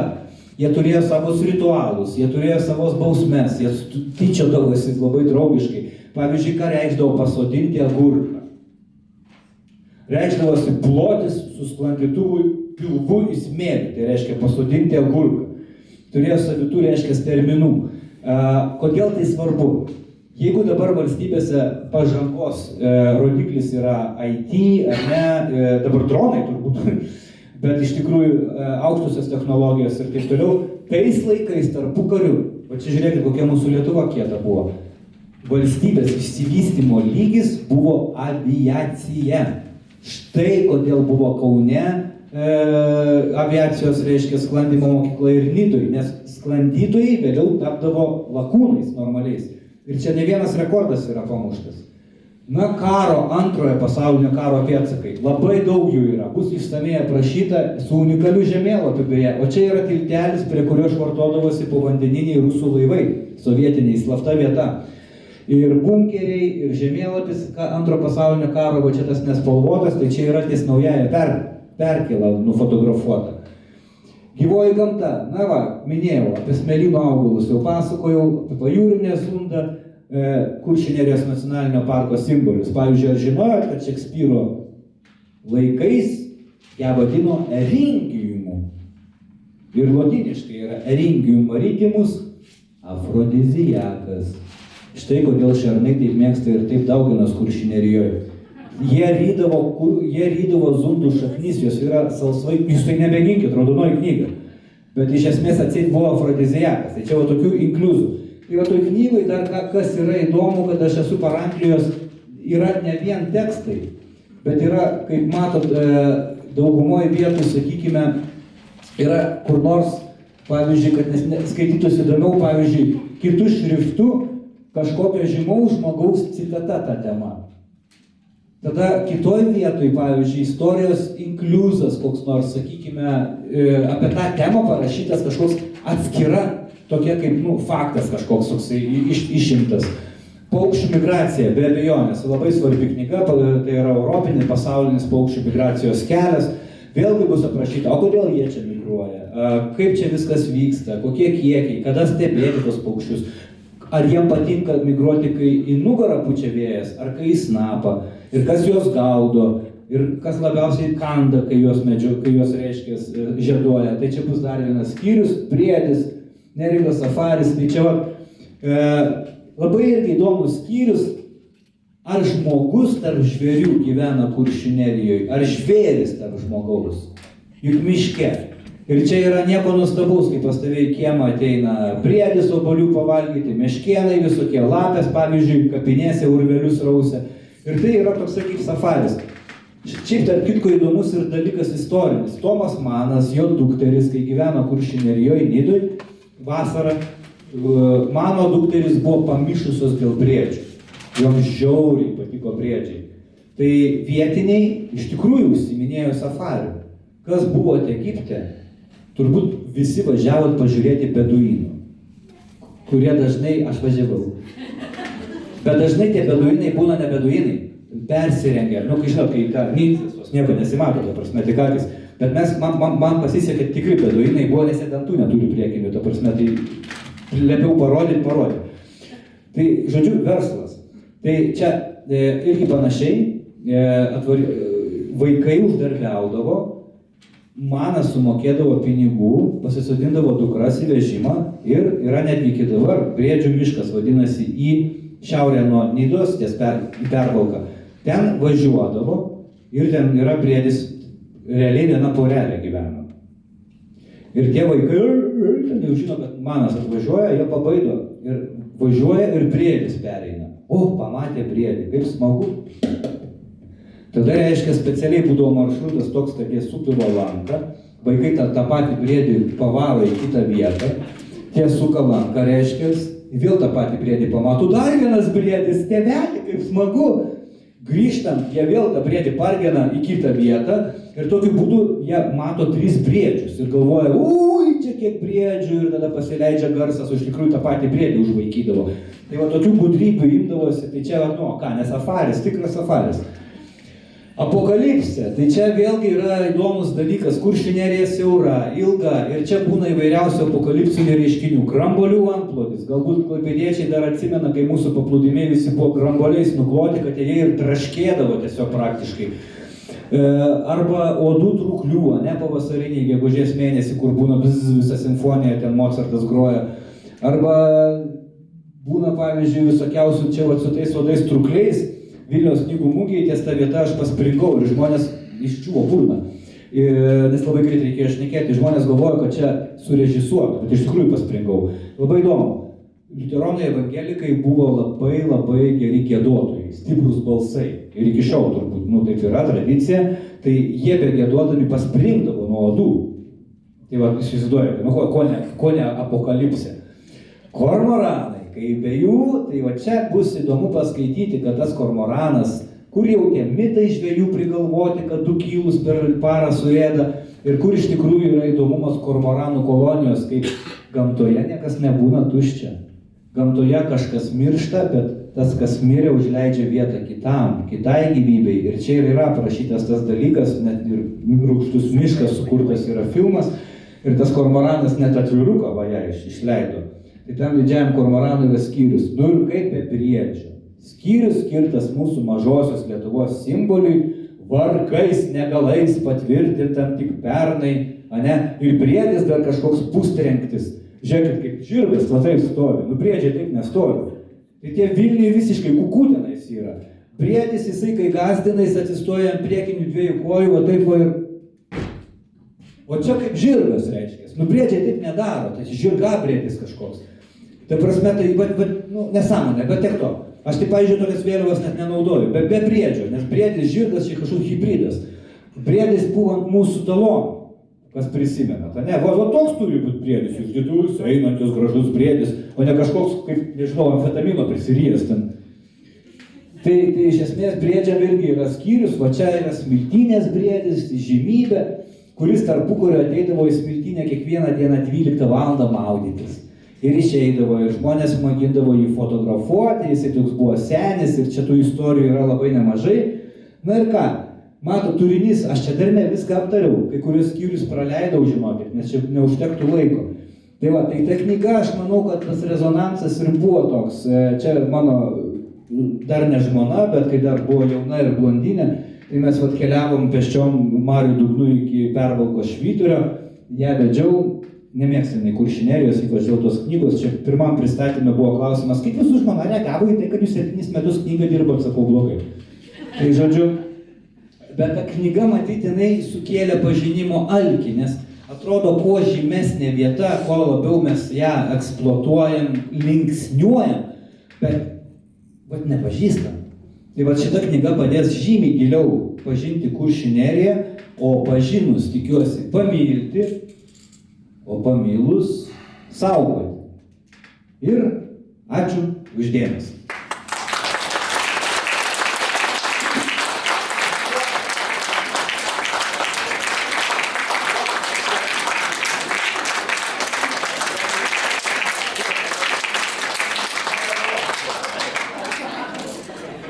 Tai va, tai žodžiu dabar ritualas yra koks, aš dar pabaigsiu, tai ačiū už kantrybę, supraskit, aš tai nekaltas, kad, taip gavosi, realiai turėjo būti Volkswagenas, bet padariau kažkokį Bugatti. Neina pristatyti trumpai tokios apimties knygos iš tikrųjų ir jeigu, manau, buvo įdomu kažkiek, tai dabar pagal tradiciją būna taip, kad kas nori gauti tą autografą ten kažkokį, tai aš būsiu čia prie šito staliuko atsisėdęs ir visiems pasirašysiu, o šių rūmų nuostabių su bokšteliu savininkė ir šeimininkė dar nori tarti žodį ir duoti galvą už tai, kad ilgai šnekėjau. Ačiū labai, prisėskit.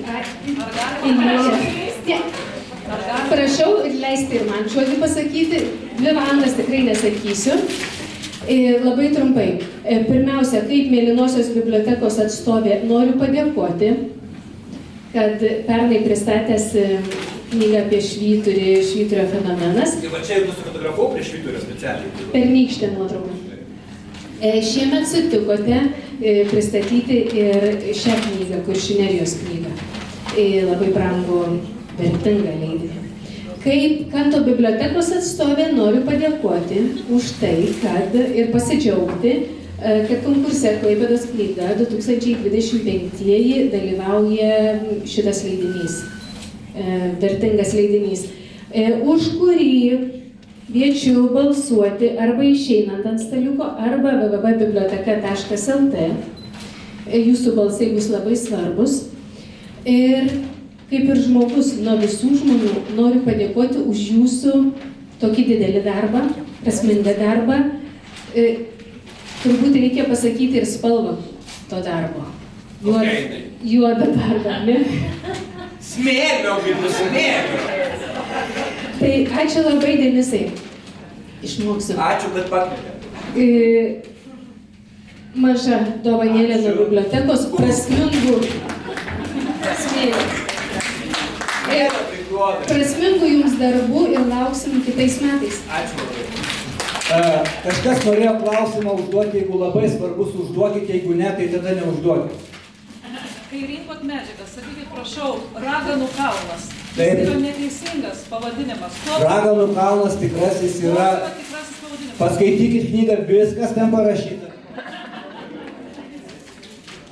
Visus kviečiu į sekantį renginį, tai bus trečiadienį į Martyno Vainoriaus knygos pristatymą. Matau, kad jau išeidinėjat, nepamirškit. Ateinantį trečiadienį kitos knygos pristatymas Martyno Vainoriaus. Sekantis klausimas bus asmeniškai, ar ne? Dar vieną, prašau. Ar jums teko susidurti, šiom dienom teko su dokumentu, 8 metų sovietinis kažkoks biurokratas, stalinietis. Galima trumpiau. Siūlė vydą sovietskąją. Yra parašyta knygoje.